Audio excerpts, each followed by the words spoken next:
کسی کی چیز دیکھ کے میرا جی للچا جاتا ہے، میں چوری کر لیتا ہوں۔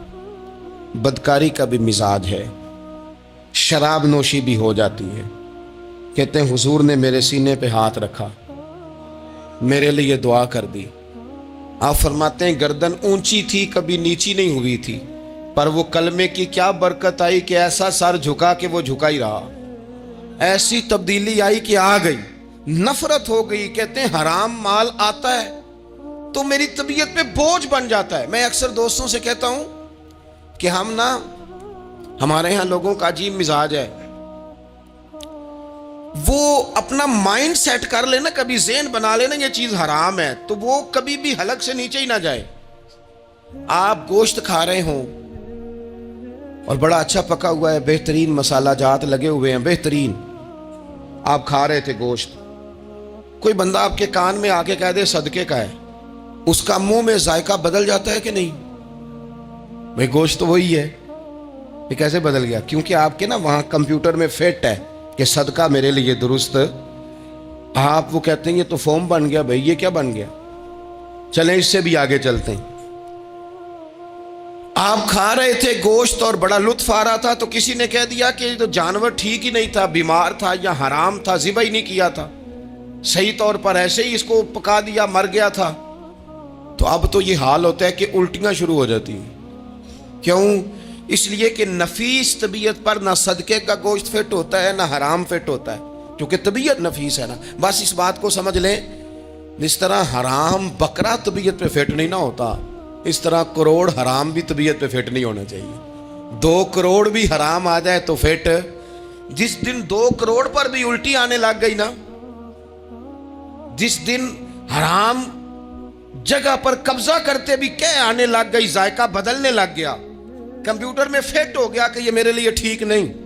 لیکن میں اکثر کہتا ہوں لوگوں سے، میں کہتا ہوں ہمارے ہاں بندہ دیکھ کے فتویٰ ہوتا ہے۔ یہاں کوئی غریب عیسائی ہو نا، ماڑا بیچارہ گلی میں جھاڑو دے کے روٹی کماتا ہے، تو لوگ مسئلہ پوچھتے ہیں، کہتے ہیں مولوی صاحب سائنہ روٹی کھانی جائز ہے؟ تو میں پھر ان لوگوں سے آگے سے پوچھ لیتا ہوں، میں کہتا ہوں یہ بتاؤ امریکہ کا صدر بھی عیسائی ہے، اس کے ساتھ جائز ہے؟ اتنے وزیر مشیر وزرائے اعظم ملکوں کے جا کے کھاتے ہیں، کبھی آپ نے مسئلہ پوچھتے دیکھیں؟ وہاں تو جو مولوی مشیر بنے ہوئے وہ بھی بیٹھے ہوتے ہیں، بیچ میں وہ بھی بیٹھے ہوتے ہیں، اب بھی ان سے پوچھو۔ لیکن ہمارا مزاج یہ بن گیا ہے کہ غریب کے حق میں مسئلہ اور ہے اور امیر کا معاملہ ہے تو معاملہ اور اس سے نکلے۔ یعنی اگر 5 روپے کسی کے گر جائیں تو وہ واپس کرنے بھی ضروری ہیں، اور 5 کروڑ گر جائیں تو وہ بھی۔ وہ ہمارے ایک دوست کہا کرتے ہیں کہ ایک صاحب تھے، ان کو نا بڑے قیمتی جوتے کا ایک پیر مل گیا کہیں سے گرا ہوا، انہوں نے وہ قیمتی پاؤں جوتے کا گرا ہوا اٹھایا اور وہ بندہ تلاش کرنے لگے کس کا گرا ہے۔ دیر تک وہ ڈھونڈتے رہے ایک پاؤں کس کا ہے، تھوڑی دیر کے بعد انہیں دوسرا پاؤں بھی مل گیا، پھر انہوں نے بندہ ڈھونڈنا بند کر دیا۔ انہوں نے کہا اب دونوں ہو گئے ہیں، اب یہ کام آئے گا، لہذا انہوں نے بند کر دیا۔ میرے عزیز، یہ تو کوئی طریقہ نہیں ہے نا کہ آپ چیز اگر تھوڑی سی ہے تو اس پر فتویٰ اور ہے، اور اگر زیادہ ہے تو مزاجوں میں جب ہم یہ لے آئیں گے اپنی طبیعت میں، اور کب تک ہم نے اسی طرح رہنا ہے؟ کب ہم نے اپنے وجود سے کام لینا ہے؟ بیکار وقت کب تک گزرنا ہے؟ کتنے رمضان آئے گزر گئے، کتنے عمرے آئے گزر گئے، کتنی ہم نے دیکھا کہ بس بیمار ہو گئے ہیں، ٹھیک ہو جائیں گے تو پھر اس کے بعد ہم نے کوئی نماز نہیں چھوڑنی، لیکن ٹھیک ہوئے تو بھول گئے، نئی سے نئی بات شروع ہو گئی۔ ہم نے کتنی دفعہ کہا کہ آج کے بعد تبدیلی، لیکن کیوں نہیں تبدیل ہوتے؟ حضرت فضالہ بن عمیر ایک صحابی ہیں، کہتے ہیں میں عورتوں کا معاذ اللہ بڑا رسیہ تھا۔ ابو جہل نے جب اعلان کیا نا جو حضور کو شہید کرے گا تو اسے 100 سرخ اونٹ دیے جائیں گے، تو کہتے ہیں میں خنجر بغل میں دبا کے نا تو طواف کعبہ کرنے چلا گیا، طواف کعبہ۔ کہتے ہیں وہاں جب میں پہنچا تو میں نے دیکھا حضور بھی طواف کر رہے ہیں، تو نبی کریم نے مجھے دیکھتے ہی حضور میرے قریب آئے، اور مجھے نہیں بتانا پڑا، حضور فرمانے لگے تیرا نام فضالہ ہے؟ میں نے کہا ہاں۔ تو محبوب فرمانے لگے کیا باتیں کر رہے ہو اپنے آپ سے؟ کہتے میں دل میں سوچ رہا تھا کہ طواف کرتے میرے قریب سے گزریں گے تو خنجر مار دوں گا۔ کیا باتیں کر رہے تھے؟ فضالہ کہتے ہیں میں تو جب آیا تھا تو ایک بی بی سے مل کے آیا تھا، میں نے کہا تھا کہ میں آج بڑی رقم لے کے آؤں گا اور معاذ اللہ تیرے پاس رات گزاروں گا۔ کہتے ہیں میں تو اس سے بات کر کے آیا تھا، تو میں اب حضور سید عالم صلی اللہ علیہ وسلم نے پوچھا تو فضالہ ہے؟ میں نے کہا ہاں۔ کیا باتیں کر رہے تھے اپنے آپ سے؟ میں نے جھوٹ بولا۔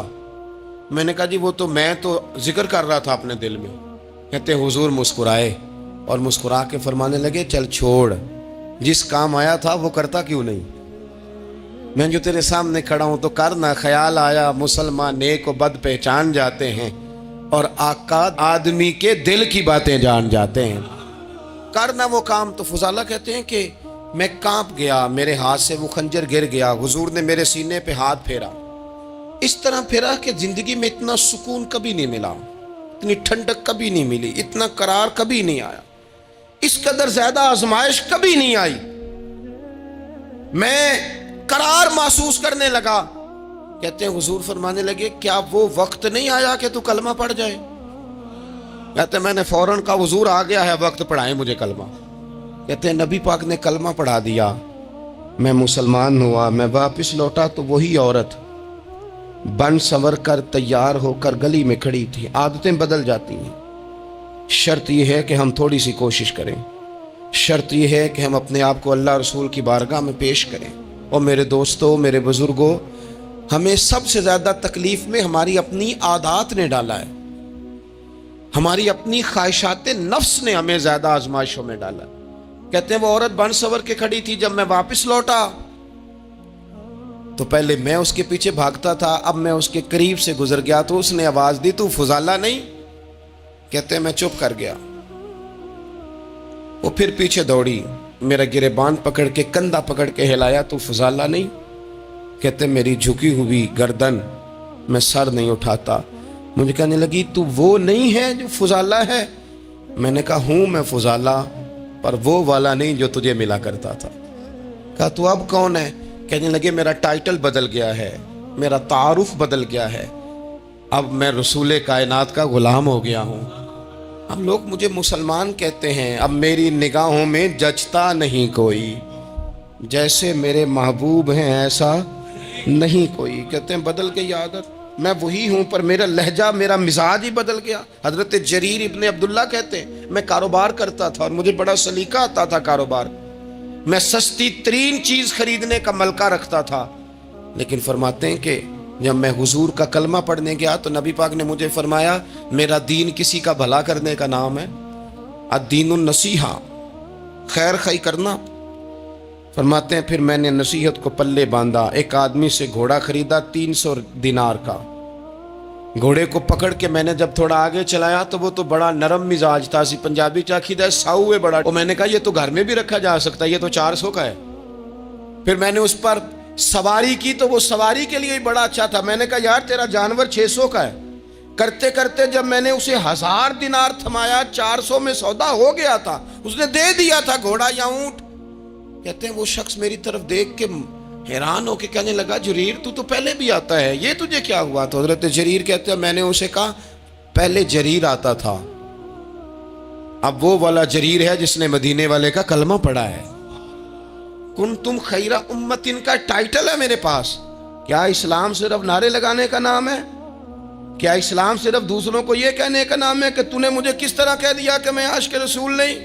تو زیادہ ہے، تیرے پاس زیادہ دین ہے، صرف ڈٹ جانا اور زیادہ باتیں کرنے کا نام دین ہے؟ اپنے اندر ایک ایک کر کے غلطیوں کو چھوڑیں، آج کچھ عہد کریں کہ ہم نے فلاں فلاں گناہ سے جان چھڑانی، اپنے اندر کچھ تبدیلیاں لائیں، اور کسی کو بتانے کی ضرورت نہیں، ہمارا اور ہمارے رب کا معاملہ ہے۔ اکیلے میں بیٹھ کے اللہ کے حضور عہد کریں، اکیلے میں بیٹھ کے۔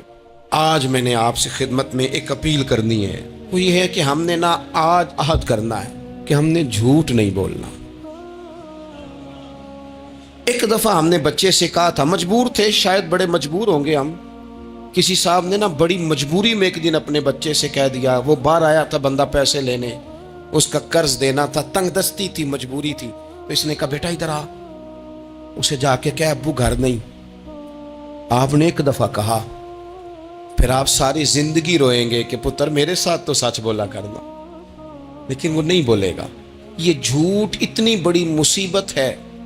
عورت اپنے شوہر سے کہتی ہے پیسے تھوڑے دے دیا کر، جوڑے ایک میں گزارا کر لوں گی، میرے ساتھ سچ تو بولنا، وہ سچ تو بول۔ تو اگر لاہور جاتا ہے تو مجھے لاہور کا ہی بتا کے جا، میرا رشتہ پیسوں سے نہیں اعتماد سے جڑا ہے۔ ماں کہتی ہے ماں بیٹے سے، پتر سچی بات تھوڑی کر لیا کر، سچی کیا کر۔ سچ ختم ہو گیا۔ اب لوگوں نے جھوٹ کا نام بدل دیا ہے، کہتے ہیں میں نے بہانہ کر دیا تھا۔ او بھئی آپ نے جھوٹ بولا تھا، صاف صاف کہیں، نام بدل دیا۔ جھوٹ کھا گیا میرے ملک کو، جھوٹ کھا گیا اس ملت کو، جھوٹ نے اس امت کو قریب سے آ کے تھام لیا۔ ہم بڑی آزمائش میں ہیں، ہم مطلب ہر شخصی الا ماشاءاللہ، ہر شخصی، آپ کسی شخص سے کوئی معاہدہ کرتے ہیں، کوئی چیز بنانے کی بات کرتے ہیں، خریدنے کی بات کرتے ہیں، وہ جو کہتا ہے اس پر پورا کیوں نہیں اترتا؟ وہ غلط بات کیوں کرتا ہے؟ میرے نبی پاک علیہ السلام سے پوچھا گیا مومن بزدل ہوتا ہے؟ حضور نے فرمایا ہو جاتا ہے، کبھی یہ غلطی آ جاتی ہے۔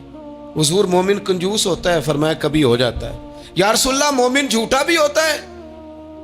تو میرے رسول فرمانے لگے نہیں، میرا کلمہ پڑھنے والا ساری غلطیاں کر سکتا ہے، میرا مومن جھوٹ نہیں بولا کرتا۔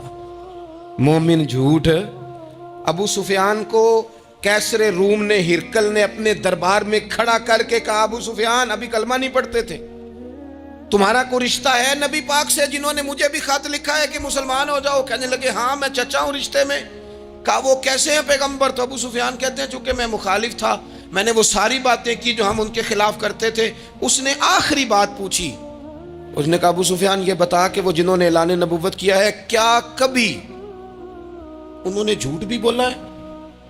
ابو سفیان کہتے ہیں کہ 1 منٹ کے لیے میں نے کہا کہہ دوں، مخالفت تھی نا، تو پھر میں نے سوچا یہ تو عرب کی وزاداری کے خلاف ہے، عرب میں سے تو کوئی جھوٹ بولنا پسند ہی نہیں کرتا، اور پھر میں اگر حضور کو معاذ اللہ جادوگر شاعر کہوں گا تو شاید کسی کو 1 منٹ کے لیے متوجہ کر سکوں، اور نبی پاک نے جھوٹ بولا ہے، یہ تو مانے گا ہی کوئی نہیں۔ کہتے ہیں بادشاہ نے پھر زور دے کے کہا سردار بتاتے کیوں نہیں، کیا کبھی انہوں نے جھوٹ بھی بولا ہے؟ ابو سفیان کہتے ہیں میرے ہاتھ میں چھڑی تھی، میں نے زور سے زمین پہ ماری، میں نے کہا وہ میرے رشتے میں بھتیجے ہیں، میری سخت مخالفت ہے، میں ان کے خلاف میدانوں میں نکلتا ہوں، جنگیں لڑتا ہوں، کبھی وہ غالب آتے کبھی ہم آتے ہیں، لیکن میرے سامنے وہ پیدا ہوئے، میں نے ماں کی گود میں بھی دیکھا، دادا کے کندھوں پہ بھی دیکھا، چچا کے گھر میں بھی دیکھا، سیدہ خدیجہ الکبریٰ کا دولہا بنے بھی دیکھا، ان کی 4 بیٹیاں ان کی گود میں کھیلتے دیکھی، اعلان نبوت کرتے دیکھا، لوگوں کو مخالفت کرتے دیکھا، میرے سامنے ان کے مقدس بال سفید ہوئے، میرا اختلاف اپنی جگہ پر بادشاہ میں قسم اٹھا کے کہہ سکتا ہوں اس محبوب کی زبان سے جب بھی نکلا ہے حق اور سچ نکلا ہے۔ اسیر دشمن کی چاہ میں بھی، وہ مخالفوں کی نگاہ میں بھی امی ہے، صادق ہے، معتبر ہے، میرا پیغمبر عظیم تر ہے، میرا پیغمبر عظیم تر ہے، میرا پیغمبر عظیم تر ہے۔ جھوٹ نہیں کبھی حضور نے بولا۔ کہتے میں نے جواب دیا تو سناٹا چھا گیا سارے دربار میں، کتنے اس نے سوال پوچھے، گھنٹوں بعد ہو، سناٹا چھا گیا۔ اور پھر بادشاہ نے اپنا پرنا اٹھایا، چادر اٹھائی، کندھے پہ رکھی اور جانے لگا، تو میں نے پیچھے سے پلٹ کے کہا بادشاہ اتنے تو نے سوال کیے، اتنے میں نے جواب دیے، رزلٹ کا بھی تو اعلان کرنا، نتیجہ بھی تو دینا، کیا نکلا؟ تو کہتے ہیں وہ جا رہا تھا، وہیں کھڑے کھڑے اس نے چہرہ میری طرف پھیرا اور کہنے لگا سردار نتیجہ تو نکل آیا ہے، رزلٹ تو نکل آیا۔ جس بندے نے کبھی بندوں سے جھوٹ نہیں بولا وہ یہ جھوٹ کیوں بولے گا کہ میں اللہ کا رسول بن کے آیا ہوں؟ نتیجہ تو نکل آیا، بات تو کلیئر ہو گئی، اب آگے کیا جانا ہے؟ ایک سردار تھے کسی قبیلے کے، وہ حضور کی بارگاہ میں کلمہ پڑھنے آئے، امام راضی نے لکھا ہے، کہتے میرے اندر 4 غلطیاں تھیں، میں شراب بھی پیتا تھا، چوری بھی کرتا تھا، بدکاری بھی کرتا تھا معاذ اللہ، اور جھوٹ بھی بولتا تھا۔ حضور کی بارگاہ میں آیا، عرض کی یا رسول اللہ بچپن سے لے کر یہ بیماریاں لگ گئیں، بڑی کوشش کی، ابا نے بڑا مارا، لوگوں نے بڑا کہا، چھوٹی نہیں، اور میں چھوڑ سکتا بھی نہیں۔ ان کا خیال تھا نا جس طرح ہمارا خیال ہوتا ہے فلانی چیز نہیں چھوڑ سکتے، میں چھوڑ سکتا بھی نہیں۔ حضور ایک چھوڑ سکتا ہوں، ایک چھوڑوا لیں آپ اور کلمہ پڑھا دیں۔ حضور نے فرمایا بالکل ٹھیک ہے، تو ایک چھوڑ دے۔ یا رسول اللہ کون سی؟ فرمایا جھوٹ نہیں بولنا۔ جھوٹ، وہ شراب بھی پیتے ہیں، وہ کہتے ہیں میں بدکاری بھی کرتا ہوں، چور بھی ہوں۔ حضور نے کیا فرمایا؟ جھوٹ۔ کیا ان سارے کاموں سے زیادہ سخت تھا؟ حضور نے اس سے منع کیا، جھوٹ نہیں بولنا بھائی۔